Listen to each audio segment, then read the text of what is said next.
And for everybody who's joined us today, thank you so much. I know it's starting to get kind of bit crazy busy with the holidays upon us. So I just appreciate everybody being here, and Sharon really for agreeing to do this. I just kind of asked on a whim, had an inquiry into Kidda about a speaker, and she just, said yes and beyond that. So we're really privileged to have her, and we'll be recording this and sharing it afterwards. I especially, this topic really piqued my interest during Fire Prevention Week, because it was the theme this year was learn the sounds of fire safety.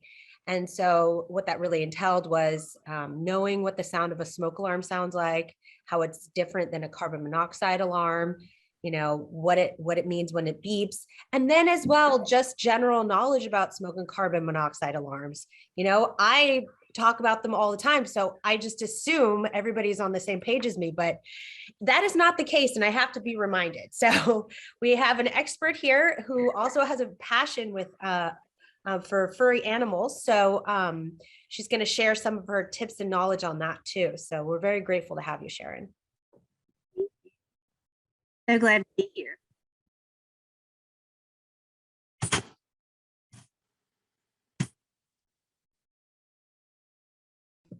Okay, I'm just going to hand this over to you, and I'll just let you begin whenever you feel like it.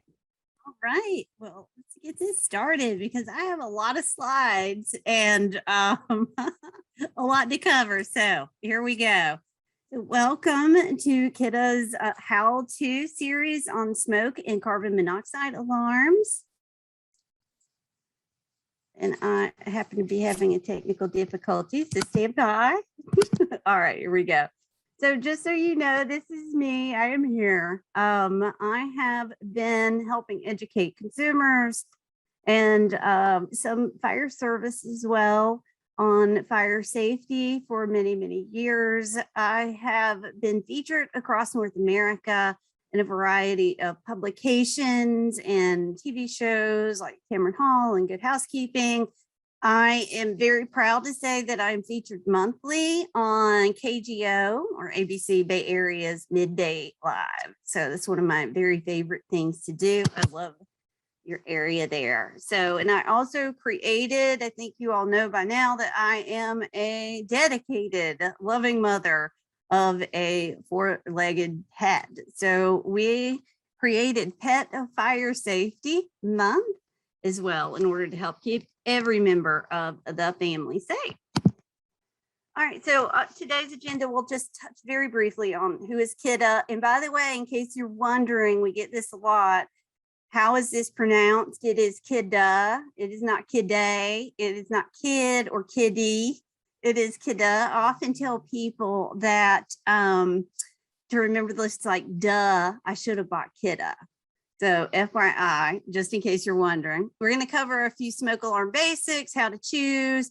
We're going to dive in a little bit into pet fire safety and holiday fire safety, and then some very common questions that we receive.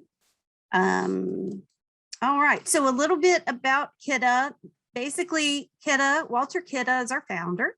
And in 1917, he, with $300 that he founded Walter Kidda and Company. And he actually created the smoke alarm category.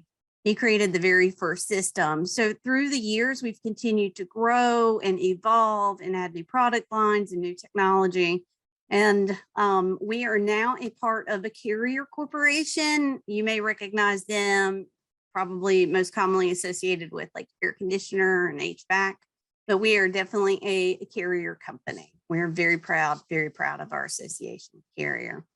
Kidda is dedicated to giving back to our communities. We give back a lot. In fact, we run a program in NorCal called Operation Save a Life. We run it in 25 cities across the US and several in Canada as well, where every year we give between $2 and $3 million worth of alarms to fire departments to help them help at-risk or underserved or underprivileged families have fire safety, because No family should ever have to choose between food or medicine and fire safety. And that is our mantra. That is why we routinely give back. And we also are very proud partners with fire service, like the Woodside Fire Department. And we also work with the International Association of Fire Chiefs, state fire marshals, the NFPA, the authority. The NFPA is the National Fire Protection Association. They are the authority in all things fire safety. We work with them and with Underwriters Laboratory as well. All right, so when I started at KITA, it was like, check your smoke alarms, check your smoke alarms, check your smoke alarms. But we recognize that you can hear that just so many times before you start to tune it out. So we want safety to become a part of your lifestyle. So we've introduced several new programs, which you can see here, and I'm going to touch on those in a little bit. But if you have any questions about any of this, please stop me. I want this to be interactive. Please, please, please ask questions if you have them. All right, so working smoke alarms. Working smoke alarms help save lives. Working smoke alarms double your chance of survival from a home fire. Double your chance of escape from a home fire. Can't say it enough. Working smoke alarms. Working smoke alarms are under 10 years of age. They have a power source and they respond to a test. We're going to go over that in more detail in a second. And I just want to note here that the top sources of home fires are cooking, heating, electrical overload, smoking, and candles, with cooking by far the #1 source of home fires. And by the way, while we're here, unattended cooking is the leading cooking cause. So if you're cooking, make sure to stay in the kitchen, right? Like driving a car, you wouldn't keep the car going on cruise while you exit the vehicle. Make sure that you are in the kitchen when you have a hot burner or a flame going. So what is a working smoke alarm? I get this question a lot. There's a lot of misperception about what a working smoke alarm is. So 3 rules. #1, it is under 10 years of age. Now, this is not a KITA rule. This is a universal rule. Every smoke alarm, despite who the manufacturer is, should be replaced every 10 years. If you don't know when you installed that alarm, let's just say you forgot, because let's think like, what were you doing in 2011, right? 10 years ago. I couldn't tell you what I was doing on this day in 2011. So if you have forgotten, if you bought a home and the alarms are already installed and the owner is not available to ask, if you just don't have access to the date that they were installed, there is a workaround. It is not exact, but it is as close as you're going to get. And that is by looking at the manufacturing date on the back of the alarm and adding 10 years. So that is a simple workaround. Now, #2, a working smoke alarm has a power source. That means they're either hardwired in and the power's on, or they're operated by a 10-year built-in battery or a battery only. And #3, they respond to a test. So if you hit the test button and they respond to it positively, that is a working smoke alarm. So it has to qualify under all 3 categories, with under the 10 years of age being the first. I hear often from people, well, my contractor put my alarms in, so they're fine, I don't need to replace them. And I'm like, well, when did he put them in? Well, 2006. Well, you're going to need to replace them because they're over 10 years of age. And then, but I've changed the batteries in them. And I'm like, no, you need to replace them. They're over 10 years of age. So that is just like really the bottom line. I can't say it enough. Over half of all people do not realize that smoke alarms need to be replaced. So just know that every alarm. All right, so checking the age of the alarm, we already touched on checking the manufacturing date on the back. We strongly recommend when you're installing your alarm that you place that sticker that comes with the alarm on the side of the alarm, like you see here on this picture, and write the date. That'll really help you as you move forward. And I know you're going to keep those smoke alarms and carbon monoxide alarms up to date and working. All right, as far as installation, this is the one thing that I say the most often. One smoke alarm is not enough. It's just not. Unless you're living in a very small, like 100 square foot home, one smoke alarm is not enough. You can see here that we have got the alarms pointed to the different applications, the different rooms. I'm going to go over that in more detail, but I do want to note that it is the law that every residence is required to have working smoke alarms. So let's talk about where to install them. So the NFPA says to install at least one smoke alarm on every level of the home, inside every bedroom, and in the hallways that connect those bedrooms together, right? That connect the sleeping areas together, and including a finished basement. So on the left in green, which is good, you'll see where we want you to install smoke alarms. So in a living room or a family room, in a media room, in a dining room, near a kitchen. This is really important, near a kitchen, because installing a smoke alarm too close to the kitchen or to hot cooking appliances can create false alarms. I'm going to talk about that in a second, but just know near kitchen. Okay, bedrooms. We really, really, really want everyone to install at least smoke alarms in their bedrooms, because about half of all home fires happen while you're sleeping. So we want to make sure that you have a device in that room to wake you up so that you can escape. Again, in the hallways and in finished basements. Now, here's where we don't want you to install smoke alarms: near, inside, or outside of a bathroom. The steam and the humidity that comes from that bathroom can actually create a false alarm situation. The steam acts like smoke to a smoke alarm sensor, and it can go off thinking that there's a fire. So nowhere near a bathroom, not in a garage, not in an unfinished attic, not near a furnace. Again, not closer than 10 feet to a hot cooking appliance, and not closer than 20 feet to a furnace. So let me know if you have any questions. I'll be happy to answer those. In the meantime, I'll just keep going on. All right, so choosing an alarm. Hey, Sharon, Yes. excuse me real quick. You mentioned not in an unfinished attic. What is it in an unfinished attic that's going to set them off? What a great question. So smoke alarms are designed to be in a climate controlled environment. Ah, okay. Okay, Yeah. good. Yeah, so it gets way too hot, way too cold, and it's just not going to be predictable. Okay. That is absolutely it. Yes, 100%. So smoke alarms, carbon monoxide alarms, and fire extinguishers all have ideal climate temperatures, operating temperatures. So we do not want you to install primary, source of protection in an unfinished attic. Sorry, my dog. I told you guys my dog was going to make an appearance in here. Great question. So thank you for that very much. No, thank you. You're welcome. All right. Moving back to the basics. So here it is.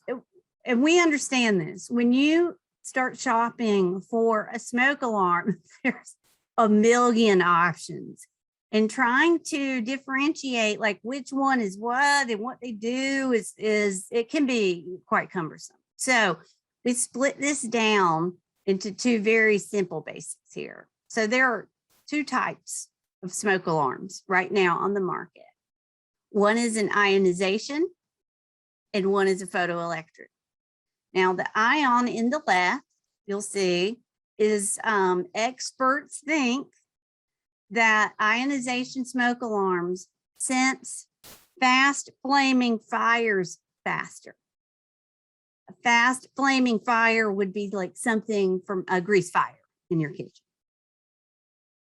A photoelectric alarm, experts think, sense smoldering fires faster. And that would be like if you dropped a cigarette on your sofa and it's a slow smoldering fire that's occurring. Now, KITA does not weigh into this debate. there's a lot of debate in the fire service community around ionization and photoelectric. We don't weigh in on this. We offer both. We even offer an alarm that has ionization and photoelectric sensors in it. What we think is the most important is, number one, having working smoke alarms, and number two, the location. So it's just really a matter of personal preference as far as whether you choose an ionization smoke alarm or a photoelectric smoke alarm. Any questions before I move off? Sharon, I find this super interesting, because I'm in the fire service and this is what we're told and what we talk about. And so, we tell people, if you are going to be putting one in a hallway close to the bathroom, this is what you want, right? But what you're saying is it really doesn't, you guys don't have a stance on it. It's just have a working smoke alarm. That's it. That's our stance, honestly, because both types of smoke alarms are certified to UL or Underwriters laboratory standards, right? And so, and they're the people who tell all the smoke alarm manufacturers what the standard should be. Both of our our alarms are certified to UL standards. Yes. And the difference in time is a second or two. I was going to say, it probably So- comes down to that, what they mean by faster. It's so minuscule that, you guys are, it's like cutting hairs at this point. Thank you. You're so welcome. We do recommend a mix throughout your home, so in the hallway, maybe there's an ionization, and we're going to get to the kitchen in a minute, but I just want to point out, we strongly recommend a photoelectric smoke alarm outside the kitchen because of the fast flaming fires. I know it seems counterintuitive, but in the kitchen, we strongly recommend a photoelectric because it will help to minimize those false alarms that the ionization alarm may signal. Okay, moving on.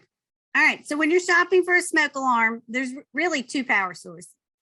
There is a hardwired alarm, and you guys know what that is. It's hardwired into your home's pre-existing wiring system, like a light, or ceiling fan. They come with hardwired only. We do not recommend an alarm that does not have a battery backup. We always want you to have a battery backup. It does not matter. We want you to have a battery backup in case the power system fails. Your smoke alarm needs to have a battery backup so that it still continues to operate. So hardwired comes with a replaceable battery backup and a hardwired with a built-in 10-year battery. That is what we strongly recommend. I think that's code in California as well. All right. And then also there are battery only alarms. So there's one that just operates on a replaceable battery. And then we sell those, but we recommend the built-in 10-year battery. So if you're going to buy a battery only alarm, because maybe you've added onto a space or you just want to add another smoke alarm and there's not wiring there, you can install a battery powered smoke alarm. We strongly recommend one with the 10-year built-in battery. All right, and then last but not least, there are other lifestyle features that are available on alarms. So there is specifically a kitchen alarm, which you see here to the left. This kitchen alarm is a photoelectric alarm, like I said before, and it has two sensors in it. It has a smoke sensor and a carbon monoxide sensor. And what's unique about this alarm is that, and you guys know this, every fire puts off CO. Every fire puts off carbon monoxide.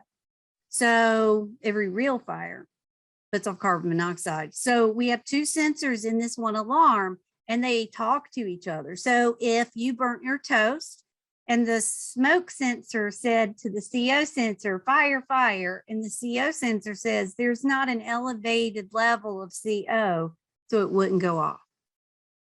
Does that make sense? I hope.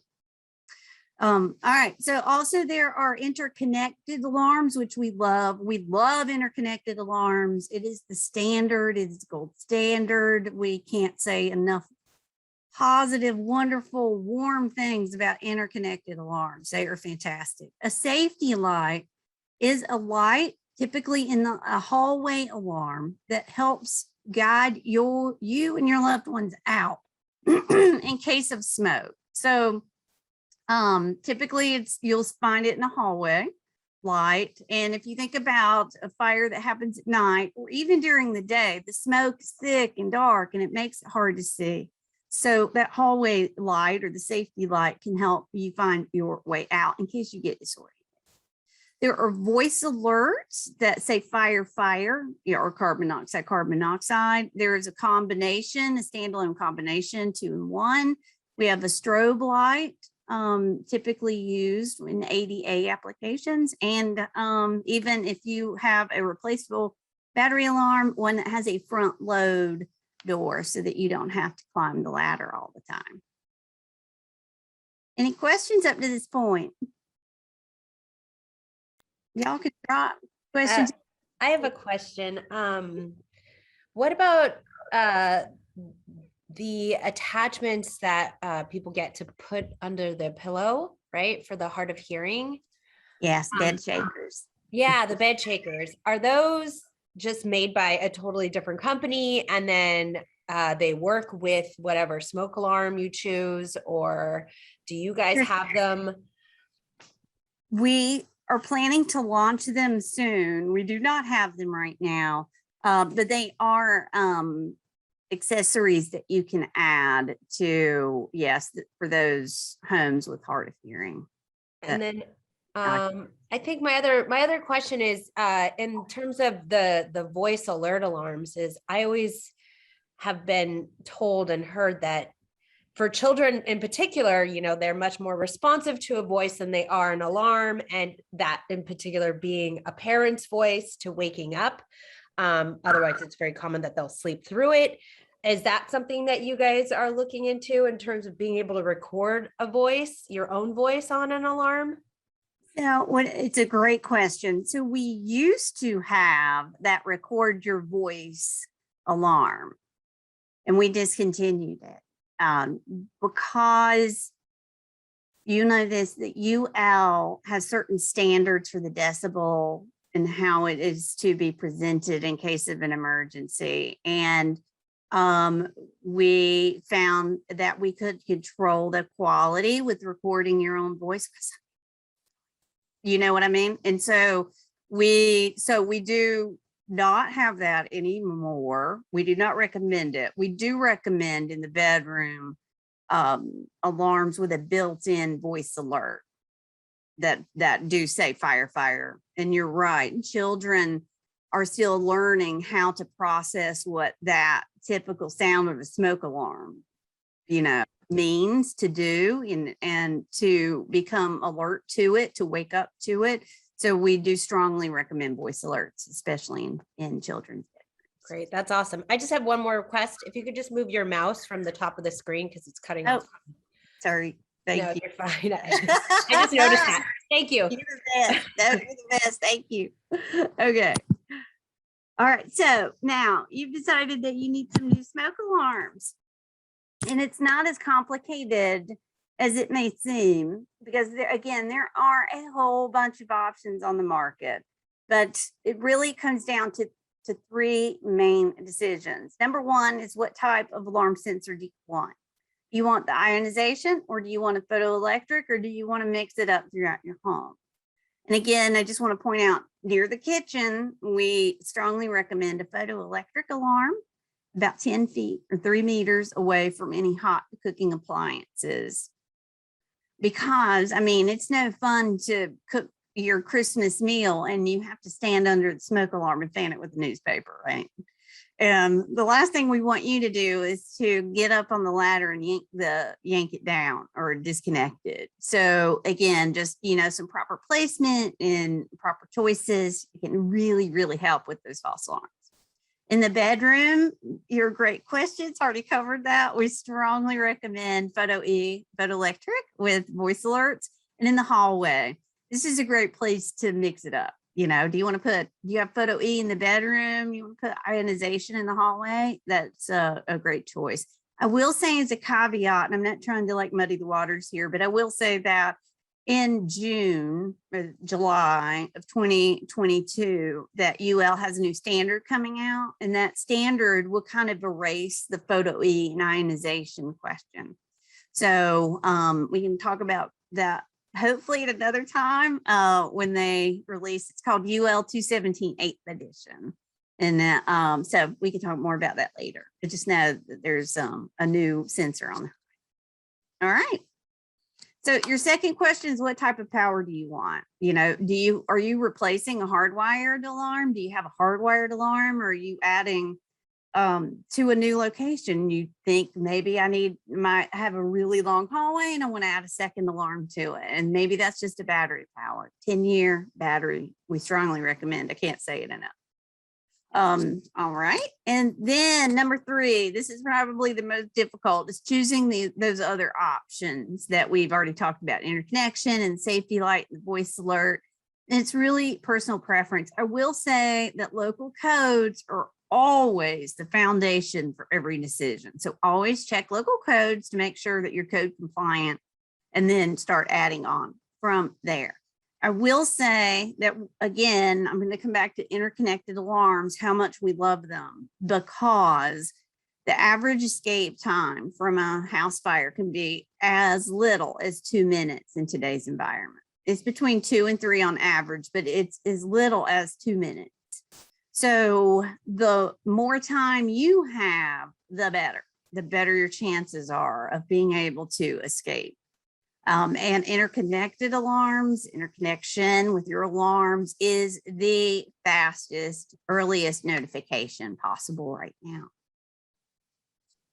That is a really scary thought. And you know, that the time's now gone down just because of our homes, what they're made of, what the fuels inside of them. But, you know, we tell people to sleep with your bedroom doors closed. And, you know, that reduces the sound of the smoke alarm by so much. So, you know, pushing the interconnected is, again, super important, because, you know, if it's reducing it by, say 50% with the door being closed and you're asleep, there's no way you're going to hear an alarm that's in another room. Exactly. That's exactly. High five. Yes, that's exactly it. Mm-hmm. And, you know, it's just absolutely the fastest. It just is. And thank you for telling people to sleep with the door closed. That's absolutely the safest thing to do. So yeah, great point. All right. Any other questions? Okay. Moving on. If you're shopping kiddo, we hope you do. But if you are, I'm just going to give you my insider cheat sheet here. Because there are a lot of models and different retailers apply different kind of conventional store SKU numbers to them. So if you're looking and the model starts with an I, that's an ionization. If it starts with a P, it's a photoelectric. If it has a 10 in it, it has a 10-year built-in alarm. If it ends with a letter, it's designated for a certain area. And if it has a C in it, it has a CO sensor. So if you want to look here at this model, which is a P3010B, you can see the P is the photoelectric, and the 10 means it has a 10-year battery, and the B means it's for a bedroom. And Kidda brands are not only just Kidda, but we also are marketed under Code One, FireX, and LifeSaver. So you guys, if you ever have any questions about this, please feel free to reach out to me directly. I will be happy to guide you through it. And also, typically, this is for Kidda, but I really feel it applies to most alarm manufacturers as well. There's different packaging with the same alarm in it for different retailers, and the product packaging will give you a clue as to what's inside. So if it's in a box, it's typically a hardwired alarm. If it's in a clamshell, it's typically a battery powered. So box is hardwired, clamshell is battery powered.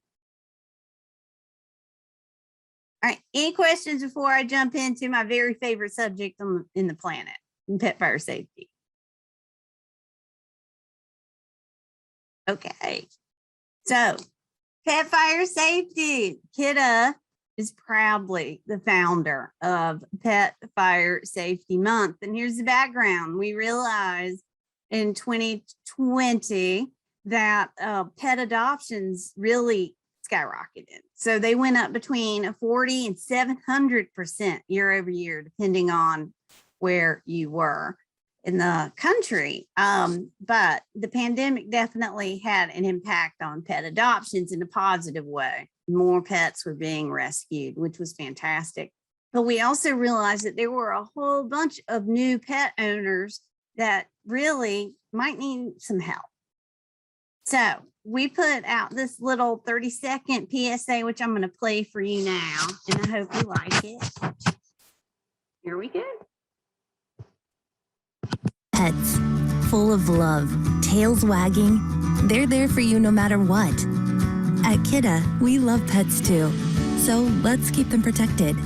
Check your smoke and carbon monoxide alarms. Make sure they've been replaced in the last 10 years. Also, consider pet safety window clings and include pets in fire escape plans. Pets are always there for us, so be there for them. Kidda is a proud supporter of pet fire safety. Get more tips at kiddacanada.com. Clearly that was the Canadian version, but it's still applicable to the US. It ran in the US as well. I hope you guys liked it. Did you like it? That was super cute. Thank you. Pets. Oh, let me get out. Makes me wish I had more dogs. Oh, I'm sorry. Oh, I will again. I will again. Not too long. Oh, that will be a lucky pup. I promise you. All right. So I know we're running out of time. So here's the thing with your four-legged family is that every year, 500,000 pets succumb or injured by smoke inhalation and 40,000 succumb to home fires. And we want to change that to be 0. And not many pet parents realize that pets actually start fires. They start about 1,000 fires every year. And most of that is the pets jumping up to grab leftover food on that stovetop. And they hit a burner and accidentally turn the oven or the stovetop on. So we want to make sure that pet parents are well equipped to help avoid these incidents. We also realize that pet parents are nervous about leaving their dogs at home, right? So we want to help to calm those fears. Like we were talking before the webinar about how we hated to go on vacation and leave our pets at home. So we want to help every pet parent feel confident in helping to protect their four-legged loved one, because look, I have one who's staring at me right now, I'm sure. So the other thing that we wanted to educate pet parents on is CO poisoning in pets. In fact, a lot of pet parents don't realize that pets are also impacted by carbon monoxide. In fact, more so, because humans, every 1 breath that we take, small pets take 2. So if you think about a canary in the coal mine situation, that's applicable to pets and carbon monoxide.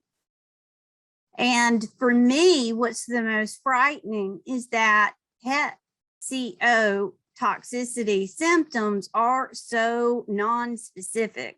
In humans, we have a very certain set of CO symptoms that we can recognize as hallmark symptoms, but in pets, we really don't. In fact, you can see here the list on the right, you'll see the list of the symptoms. So it's all over the map. It typically starts with nausea and vomiting and labored breathing. But for me, as Xander's mother, if he started vomiting, I would think he ate something in the yard, So all of these symptoms taken separately can really be attributed to a variety of other illnesses like arthritis, because pets can have uncoordinated movement or disturbance in gait. Or the nausea, again, we've already talked about, or the coughing or yawning. But in really severe cases, your pets can actually lose their sight and their hearing from carbon monoxide poisoning. So we wanted to make sure that every pet parent had CO alarms. And we did a survey and we found that Over a third of all pet parents don't even have one CO alarm in their homes. Now, because pets have a much lower threshold for carbon monoxide than humans do, we strongly recommend at least one CO alarm with a digital display. You're saying why? Because every CO alarm that's manufactured UL standards alarms at 70 parts per million, right? Over a certain time. That's the first ring is 70 parts per million. But pets can start to suffer from carbon monoxide at 30 to 40 parts per million. So I have this alarm right here that you're looking at on the screen in every room in my home. And when I walk by it, I hit the peak level memory to see if there's been any CO in the home. So again, we strongly recommend that pet parents become very acquainted with CO poisoning symptoms in their pets. We want to make sure that pet parents have working CO alarms throughout their home and at least one digital display alarm. Any question?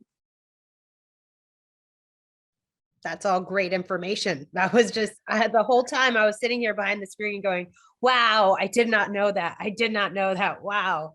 So I think that's really great. Also mentioning this digital display, because people think that they just have like a combination alarm, that's CO and smoke, that they're all covered. They're good to go. Right. That's but right. Those alarms are so minimal in terms of, how CO can affect you and impact you. And now seeing this even more, it's kind of scary. So thank you. No, I'm making a list of places I need to put some more things up. well, call me. But yeah, this is scary. And I will share with you, I won't tell the person's name, but a lovely, wonderful, caring pet mother phoned me and we had a conversation. And what happened is she was living in an apartment, and her 10-year-old boxer, and her boxer named Rosie was sick, and she was having trouble moving, and she would lie on the floor and scream in pain. And the vet thought that it was arthritis. And then she started, losing her hearing and vomiting. And because her boxer was 10 years old, they really thought that it was, a cancer or some other neurological disease that was going to just really cause Rosie a lot of pain in the long term, and a huge investment from both the time and resource standpoint. So they made the decision to euthanize Rosie. And 4 weeks later, that owner started coming down with the same symptoms. So she actually ended up having an MRI and an EKG and all these things because they couldn't really determine what the cause was. Well, 45 days later, they did figure out that it was CO poisoning. She had forgotten to change the batteries in her CO alarm, and it had stopped working. And she thought that she had CO alarms, so she wasn't even thinking that it could be carbon monoxide poisoning. And so she immediately replaced the alarms, and she still had Rosie, and so she contacted her vet, and they did an autopsy on Rosie, and the vet determined that it was in fact CO poisoning that killed Rosie. So I know it's a sad story, and I'm about to cry telling you about it, but we don't ever want that to happen to anybody ever again. And that's really one of the many, many reasons why this pet carbon monoxide educational campaign is so important to us. So here's the moral of the story. If you're a pet parent and you question what are these symptoms, ask your vet. Take your pet's health into your own hands and ask your vet to rule it out. It's a blood test. It's a blood test. All right, now going from a downer to a good thing. However, keep your pet safe in the fall, because fall is like, well, you know, it's just a weird time with a lot of changes around the house. So here we go. Number 1, install pets inside window clings. And I bet you guys have some rescue pet window clings available, huh? Yes, as soon as I start popping back out in public events, I'll have them. Thank you to Sharon. I've had requests over the years, and it's gone back and forth, and now I have them available. So that's great. You will always have them available. Yes. I'll keep you with a constant supply of those. All right. Number 2, make sure to pet proof your home. And by that, I mean, move that leftover food off the stove, right? You know, and do the things like when you leave, keep your pet in a crate, or if you don't believe in crating an animal, keep them in a gate in a confined area so that they can, number 1, stay out of mischief. Number 2, make it easier for first responders to locate and get them to safety quicker. Number 3, familiarize your pet with the sound of alarms. This is really, really important to us. In fact, so much so that we partnered with a pet celebrity trainer. You might remember her from America's Got Talent, Sarah Carson, to create a video that's on our website. It's a simple DIY, simple steps to help train your pet to know how to respond to the sound of a smoke alarm. It is just really training them like sit, stay, roll over, speak. You can do it. Then the thing with pets is that's that loud, unknown, shrill sound, right? I mean, who isn't afraid by an unknown sound? So we want to make sure that they're familiar with it and that they know what to do. So we want muscle memory to kick in. We want them to run to an exit to try to get out. We do not want them to go hide under the bed or in a closet or somewhere to make it more difficult to get your pets out. All right, number 4, we want you to replace your alarms every 7 to 10 years. Smoke alarms 10, CO is 7 to 10. CO alarms are 7 to 10 years. It depends on your model and manufacturer. 99.9% of Kidda alarms have a 10-year life. So, but just check your model and manufacturer. It include pets in escape plans. And by that, I mean, assign 1 family member for every 4-legged family. So 1 2-legged to 1 4-legged to make sure the whole family gets out. And then, of course, we've already covered this, but learn about carbon monoxide poisoning in pets and know how to identify the symptoms. And now we're going to jump to the holidays here, and I'm going to play a video that you may have seen on KGO, but you're going to see it again. Here we go. Hi, it's Sharon and Xander, and we're back to give you some tips to help keep you and your 4-legged family safe. So when we think about the holiday season, we think about things that are festive and bright, and we're thankful for time to gather with our friends and family. If you're like a lot of Americans, you've probably already started considering and or installing your holiday decorations.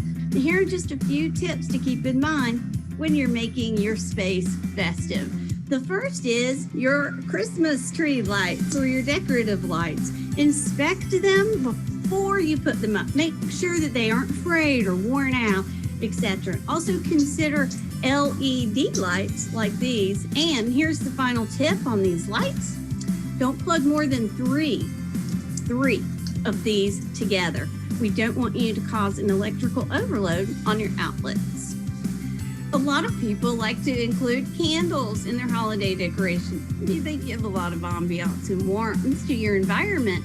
However, instead of lighting a candle, how about you use a flameless and you just turn it on? Keeping in mind that December is actually the top month for home candle fires. So please consider a flameless candle. Make sure to use ornaments that are not glass or metal, and please consider not using ornaments that need a metal hook in case your pet, like Xander here, decides to grab them down from the tree. Make sure your tree is securely fastened or anchored so that pets can't jump on it and potentially topple it over. So if you have a live tree, make sure to keep it watered. We want that tree to stay fresh and green as long as possible because unfortunately dead trees can become a fire hazard. Make sure to block access to that water for your pets. Pets may be attracted to it. They may want to drink it, but unfortunately that water has a lot of additives and chemicals in it and it can really make them sick. So Xander and I have hung our stockings with care over the chimney, but now we want to use the fireplace. No problem. Here's all we need to do. Take these stockings down before we light our gas logs or start a fire and leave them down until the fireplace has completely cooled off. And when you are shopping for holiday decorations, please look for flame resistant or flame retardant or canine proof stockings. While you're enjoying the holidays with your friends and family, we want to make sure that you stay safe. So while you have all these new additions to the household, never hurts to make sure that you have a fire extinguisher nearby, at least one on every level of the home. And we strongly recommend one in the kitchen as well. And always, smoke alarms are your best friend in case of a fire.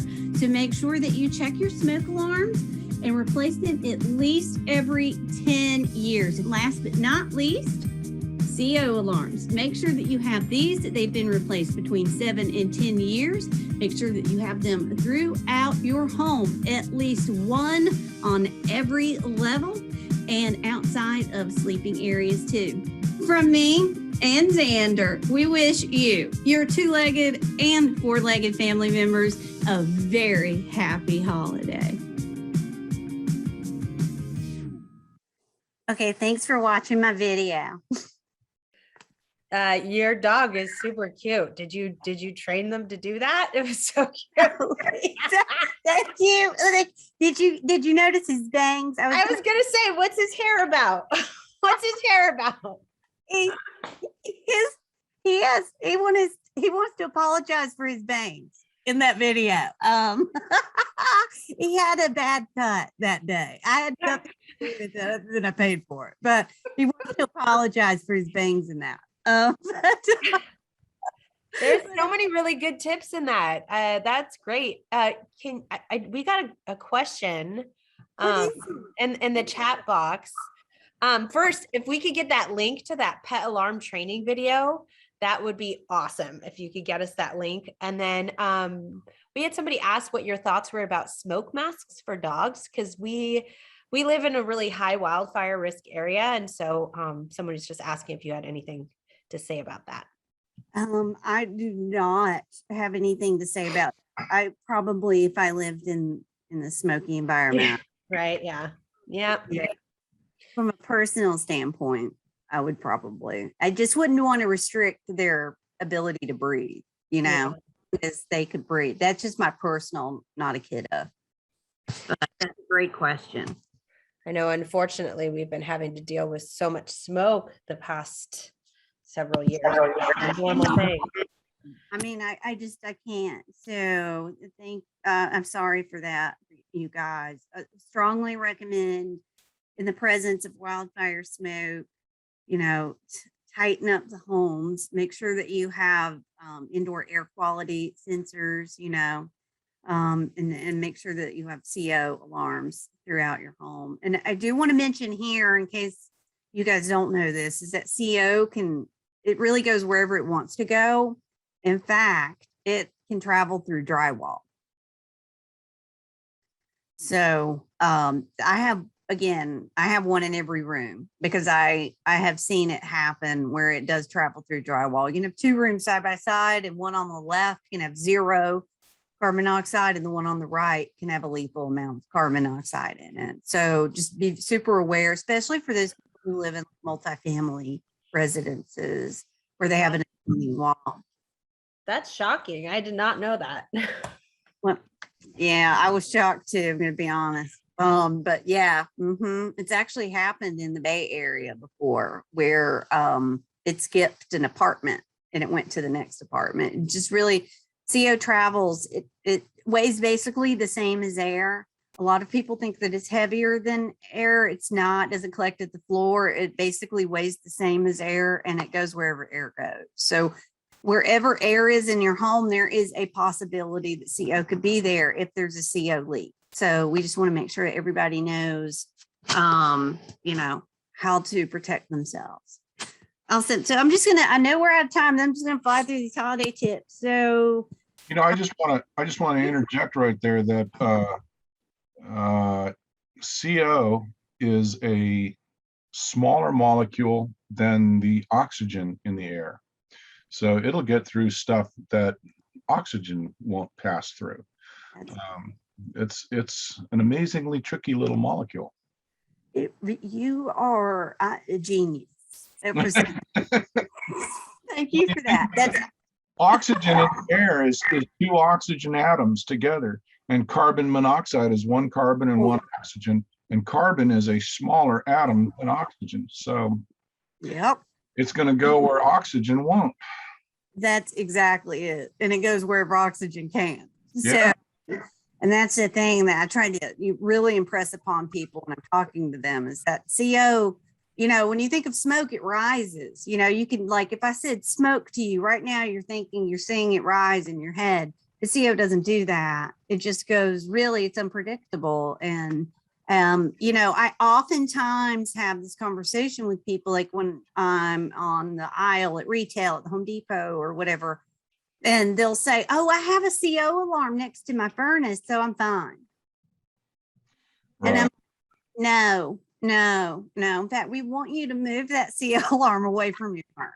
You know, we want it to be 20 feet from your furnace, and we want you to have at least one, and, you know, blah, blah, blah, every level, bedrooms. And they're like, but if CO just comes from the furnace, I mean, having it by the furnace, I'm like, the furnace puts air out, you know, so it travels with the air. So there's like a myth there that CO just hangs out at the furnace, and it doesn't. So, yeah. Right. High five to you. Okay. So candles, here's the thing. You saw it in the video. We strongly recommend the use of flameless candles.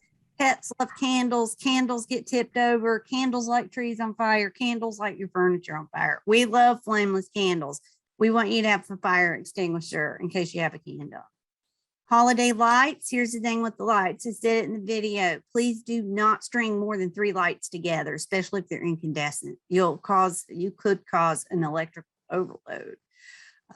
We also love LED lights because they put off less heat and take in less power. They do still put off heat. And here's the thing that the topic of conversation this holiday season has been, why do I have to turn my lights off at night? And I've answered that about 50 times in the past 3 weeks. And I'm not sure why it's the thing this year, but it is. So I'm going to tell y'all, you must turn your lights off. We strongly recommend you turn your lights off at night, your Christmas lights, your holiday lights, when you go to bed or you leave the home. Just, you know, because it's a great safety practice. I don't leave my lights on at night. I turn my tree off when I go to bed. All right. Stockings and fireplaces. Again, we said it earlier in the video. If you have stockings hung by the fireplace with care, please take care to take them down before you light a fire or turn the gas logs on. And fireplaces are sources of CO, so we strongly recommend, again, you have CO alarms and Christmas trees. They are lovely. We love them. But if you have a live, real tree, water, you hydrate your body, your tree needs the same treatment. So make sure to water your tree as long as that tree is up. That tree needs to stay as green and fresh as long as possible. January is the top Christmas tree fire month of the year because on December 27th, people quit watering their tree. So make sure to keep it watered as long as you have it up. And we strongly recommend, unfortunately, if you have a live tree, you take it down right after Christmas just to stay as safe as possible. And again, we just really recommend smoke and carbon monoxide combination alarms throughout your home. And I think I've hit my time. So I'm just going to play this last little ending video, and I hope you guys love it. Here we go.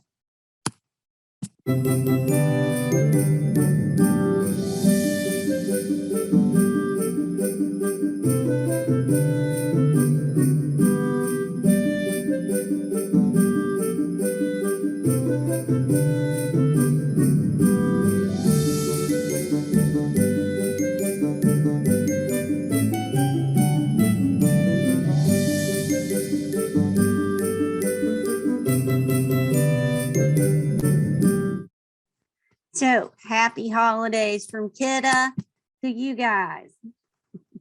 Oh my goodness. Thank you so much. That was really, really interesting and super informative, and you're so much fun. I am so grateful that you're able to come here. We're going to be sharing this on all our social media pages and everything. So Aww. because you're a really great asset for Kidda. So we're really grateful to have you. Are you recording that? I'm going to need to send that to my manager. Oh, yes, we are. Yeah, you bet. You'll get a link, no problem. And yeah, so thank you Cut that that right everybody there. was able to watch this and got to enjoy Sharon. She's just a plethora of knowledge. I learned so much today, and I love that.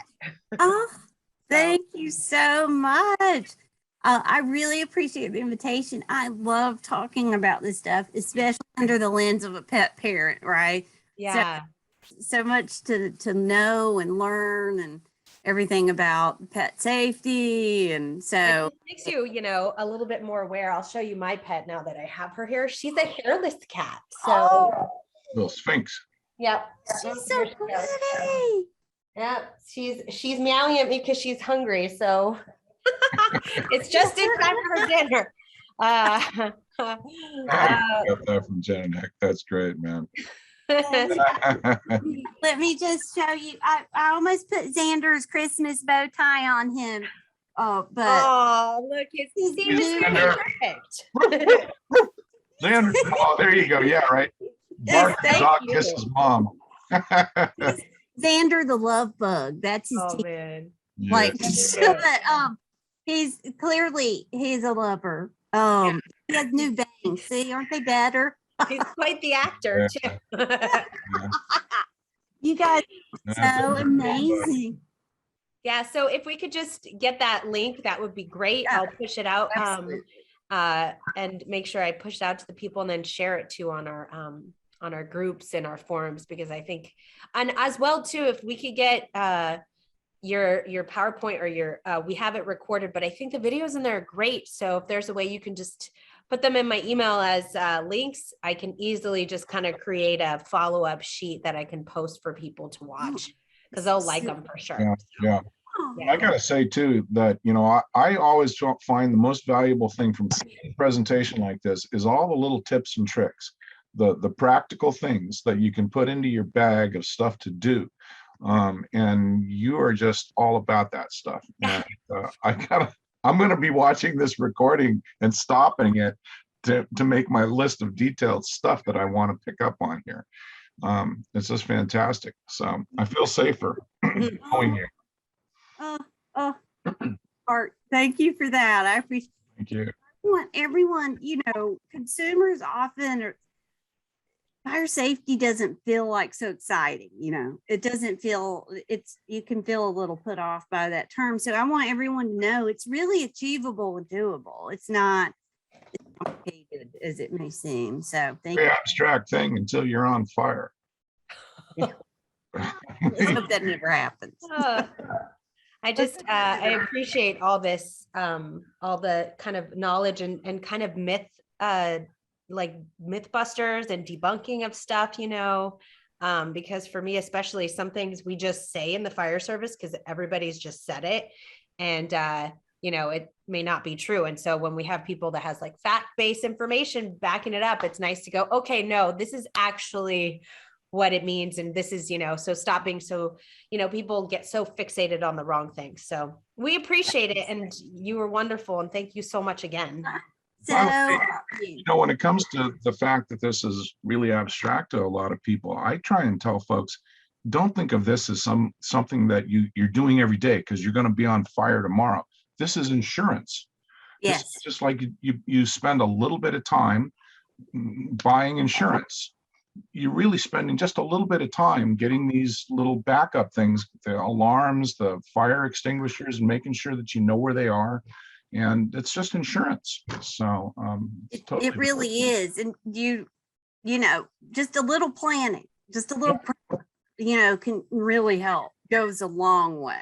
Absolutely. Let me tell you, when suddenly the alarms start going off and you realize there's a fire and you know where the fire extinguisher is, Mhm. that's a big difference in how the rest of your day is going to go. So That is the truth. If you guys have me back at another time, I would love to do just a fire extinguisher thing. Oh, we would love that. Really? Oh, yeah. Oh, yeah. I love you. There's such a difference between fire extinguishers and some are recommended for some things and some aren't, and I would love to go through that. We'll sign you up for that, and we'll make sure we have a packed room. The last thing I want to add is usually this time of year, I talk about, giving the gift of safety or whatever, to members of your household. So whether that be buying them a first aid kit or, making sure they have working smoke alarms or a fire extinguisher, right? You're giving them that gift of security. But I think now I can incorporate more in the fact that if people that are pet lovers, right, you can still provide this gift of safety. And then it kind of, you kind of get them prepared by using this angle instead. So I appreciate that a lot. Thank you. Hey, no, thank you. Thank you for helping spread the word. Yeah. Terry is very lucky to have such an active fire department as you. I'm serious. So not worthy. Well, we will utilize you however way we can. So Okay. I'm going to say thank you so much. And we hope you have a wonderful holiday.